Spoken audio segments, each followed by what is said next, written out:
Hey guys, it's me again, but if you don't know me, my name is Rachel. So today I wanted to do a video talking about my story about how I was adopted and talking about growing up Asian. Not an Asian household. I saw a few of my other favorite YouTubers making this video, so I'll link it down below. You should watch them because I feel like they're a little more educated than me. Since it's Asian American Heritage Month, I thought this was a perfect idea to talk about growing up Asian and my adoption story, since I've never shared this before. So I was adopted at 9 months old. I was abandoned at a bridge in China. It was in the Hunan province from Yongling. My name was Guo. That's what their name was for me. I don't know if I'm pronouncing, probably, I don't know.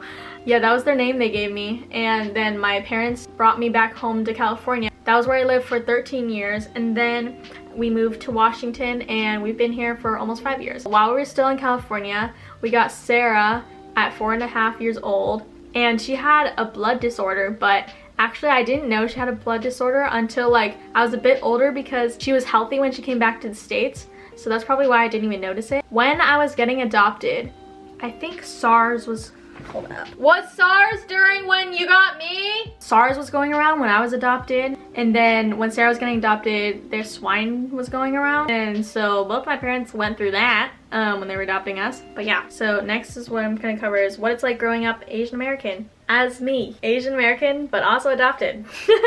I've got quite a few Asian friends. Most of them are from skating. I can relate to them, like, in a lot of ways, but like, it's a little bit different when they start talking about like habits in their household or about their parents. And I'm just kind of like, can't relate to that. And it doesn't really affect me that much, but I look like you, but I do not live in similar circumstances as you. And it can be kind of weird sometimes, but it really doesn't affect me that much. A lot of people are surprised when they see my dad, specifically because he has a British accent and he's Indian. Here are my parents. This is what they look like. That's when they adopted me. My mom is from Connecticut and my dad is from Britain. He is also adopted. A lot of people are surprised. Being adopted, not something that defines me. A lot of people ask if it bothers me at all that I don't know my like real parents or birth parents. I don't know why they say real parents, but like my birth parents, and it really doesn't. My birth mom would have only given me up if there was like a reason to, like if she couldn't properly take care of me or give me like I believe that she would do what was best for me, even if that meant giving me up. Next up, I've got adoption misconceptions. I actually don't really know too much about adoption misconceptions, so I did quite a bit of research. But a few things that I found is stuff like adopted parents are not our real parents. I have birth parents, those are my birth parents, and they decided to give me up. They're still my birth parents, like they're the people who birthed me, right? But my parents here in America who adopted me, they are my like legal parents, they're my family. They are the people that take care of me and love me. I feel like saying they're not your like real parents, like part of being a parent is taking care of your kid. And I am like legally their kid now, so like I don't ever refer to them as like not my real parents. It's not like I'm temporarily their kid, like they are my real parents. So hopefully that made sense. Adoptees are sad about being adopted. I'm living a perfectly good life. Like I'm like not sad or mad that I wasn't like I'm adopted. Like it really doesn't bother me that much. A lot of people think adoption like is a bad thing, I guess. I feel like if I was not adopted, it would have been way different for me. Like I would not be here. Like either I would have stayed with my birth mom and she would have kept me, or I would have stayed at the foster home I was at. And once you get to a certain age, you get kicked out. Like you literally get kicked out and you like have to fend for yourself. And that's not great. I'm really thankful that I have like a family. People like they're supporting me, and I have a room, I have like a really nice house, and like I'm fine aside from emotional issues. Anyways, I think there's like this weird like stigma around telling your kids that they're adopted, like it's a bad thing, and it's not a bad thing. Like I don't know why people think being adopted is a bad thing. Like if you stayed where you were and you weren't adopted, that is like worse than getting adopted by a loving family. Like imagine, well okay, my parents couldn't have gotten away with not telling me anyways, and I don't even remember when they told me because I've kind of known my whole life. Like I feel like there shouldn't be such a like big thing around like telling your kids that they're adopted. Now on to Asian misconceptions. A misconception is that Asians are only like Chinese and Japanese and Korean people, and that's like not it. There's way more. There's like the Philippines, Thai, Vietnam, and Indian. Like that's part of Asia too. Another misconception is that we all look the same. I've had a lot of people when me and Sarah were younger think that we were twins because we were both Asian and we both had black hair, and we're not even related. Like, we're not even related. Continuing on, we don't all look the same. We do have similar features like dark hair, like how other people have similar features. It's rude to think that we all look exactly the same, to be completely honest. Another misconception is that we're all smart. And I'm sure some of us are all smart, right? I think that is a misconception because, especially with like colleges, if colleges didn't have they accepted people based on their academics and not including their race, they would have a lot of Asians getting in and not people of another race, because generally Asian people work really hard to get where they are. That does not speak for everybody though. Like, I'm sure a lot of people have to work harder than others, but saying that all Asians are smart just is very deprecating to people who struggle in academics. To be honest, I'm pretty average in most things. I don't know, I'm kind of average, but if I wasn't good at something and someone says, aren't you supposed to be smart? So rude. It's like saying I should be smart just because I'm Asian, and that literally has nothing to do with it. And it would just be so disappointing. It's like, why am I not smart? I'm Asian. And that really shouldn't be a thing. And it really makes people feel stupid when you say, aren't you supposed to be smart, when you aren't good at something. Some people have to work harder than others, and yeah, that's just how life goes. Some people are better at things than others. I went on a rant. Under Asian misconceptions, I'm not going to talk about all the dumb shit that people talk about, like dogs, and I don't even want to talk about it, dude, and we're not even talking about that. Going from that, we're gonna go to Asian racism. Personally, I haven't experienced any Asian racism, just mainly because I've never been to public school before, because I've been homeschooled up until now, which right now I'm doing community college. Anyways, I'm super grateful that I haven't really experienced it. I just hear a lot of stuff, especially from TikTok.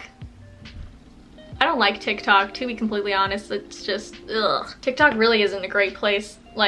There's so much hatred on there. I've just seen a lot of Asians embracing people being racist to them.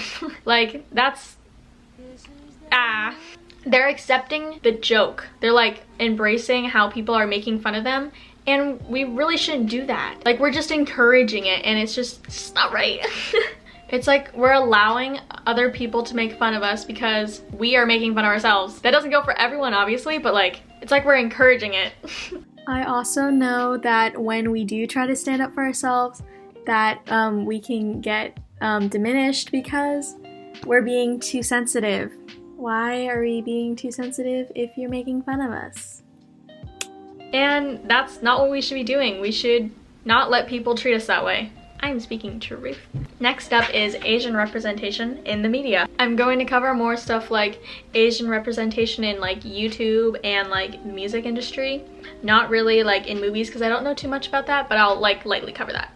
Especially in YouTube, I really don't see that many bigger Asian influencers. Besides Haley Pham, but she's not full Asian, but I mean, anyways. There's not a lot of people like me, and it's kind of sad to see. There are not very many people like me on this platform. I think it would be cool if I was able to be that person on YouTube.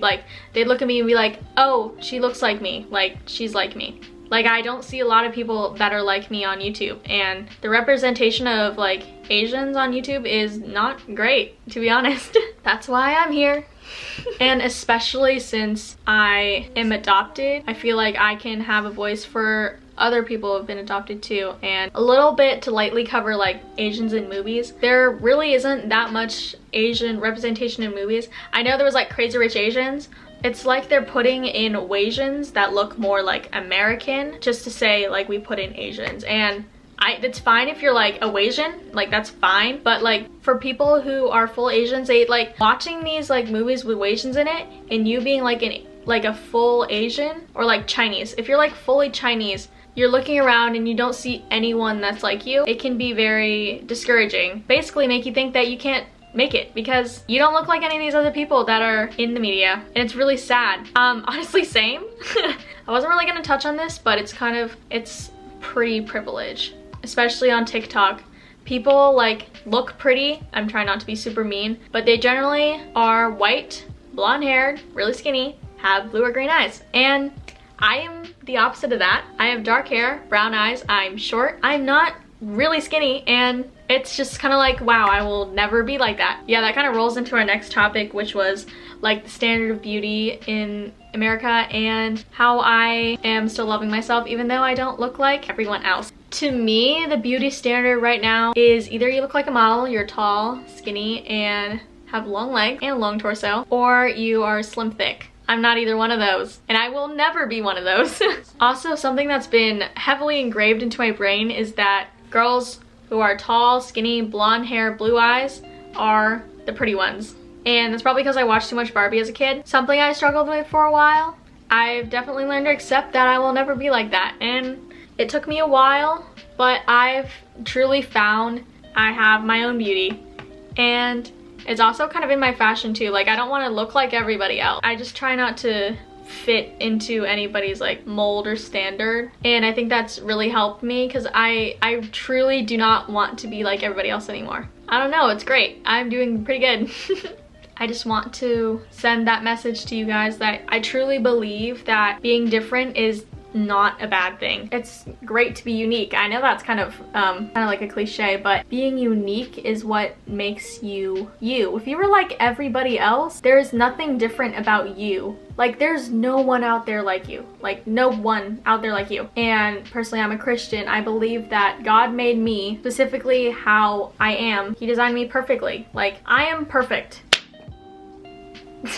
Like, I am fearfully and wonderfully made, and that's something I've definitely learned to accept. I'm still insecure about a lot of things. I do make self-deprecating jokes a lot, but I'm generally pretty confident with myself. I still have a lot of insecurities. I'm working on those, but I've worked through a lot of them, so that's good. But when I was, I don't know, I feel like maybe 2-3 years ago, I literally, like, I wanted to be white. It was pretty bad. Like, I legitimately wanted to be white. It was definitely a very sad time for me. I hated how different I was, and that was definitely something that I needed to work on. So my main group of friends are like from my church. They're all white, not a bad thing, but like I really didn't have anybody to relate to for sure. Like, I'm like, why didn't I look like them? Like, why don't I look like them? I'm like nothing like them. God, I'm not gonna cry. That was a super dark time in my life. It was freshman in high school. I was not doing good. But here I am now, a better person, and I'm a junior now, and I'm almost a senior, and I can't believe I'm almost a senior, oh my god. So that was all the stuff I wanted to cover, but right now, where I'm at right now, I am in a pretty good place with all this like stuff. So I'm kind of done with that part, but now I've got questions. I asked some of you guys on my Instagram. If you want to follow that, follow it here. So somebody asked, have you ever wondered what happened to your other parents? Also, love you. Love you too. Not really. It's not like I don't care. It's just not something that I really, like, some people really want to look into it and figure out who their birth parents are. I don't. And the next question is, are you and your sister biological? No, we are not. I explained that in the beginning, but I was adopted first and then Sarah was adopted. Yeah, we are not biological. We were adopted at different times. Have you been able to appreciate your culture even though your parents are white? I definitely appreciate it. I am actually doing Chinese right now. That is something I've been interested in for a while because it kind of like connects me. I've been trying to learn Chinese for a really long time now, and I feel like it's definitely connected me to it. I know it's Mandarin, but I am a dummy, so... I'm trying to also get into like C-pop. I know a lot of K-pop, but like C-pop is something that's pretty interesting to me because I do understand a bit of it. I've been trying to learn Chinese for a while now, kind of on and off, but right now I'm like in a class and I'm trying to learn Chinese to understand it. That would be super cool. How has the experience of adoption shaped you as a person? It definitely makes me appreciate what I have right now.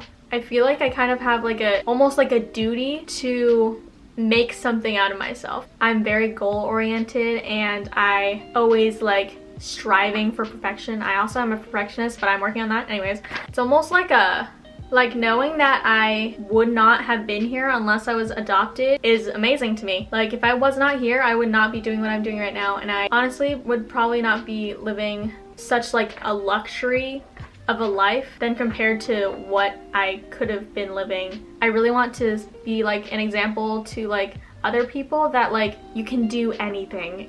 And that sounds kind of cheesy, but I really want to set an example for other Asians or like people that are adopted that they can still do whatever they want. We aren't really any different from anybody else. That was very cheesy, but it's true. Yeah, I feel like I have place in this world to influence other people. It kind of seems like that's what God's been calling me to do right now. Anyways, next question. What's your favorite thing about your culture? I have personally experienced this with multiple exchange students that me and my family have like taken in for a while. They are very respectful. Like Chinese, they were all Chinese, but they were all super respectful to me and my parents, and it was just kind of like, I don't know, it was kind of like eye-opening because like they were super respectful and polite and nice to everybody. I don't know, it was just kind of weird seeing like polite people can actually eat. Whenever they were around, they always were like always helping with the dishes or helping with the dinner. I think that's it. I've been talking for about 30 minutes. Hopefully that isn't too jumbled up and hopefully that makes sense. I hope you guys enjoyed this video. Leave it a like if you like me and subscribe if you think I'm cool. If you've made it this far, you should comment the little cherry blossom emoji. Thank you so much for watching. I'll see you guys next week. Bye.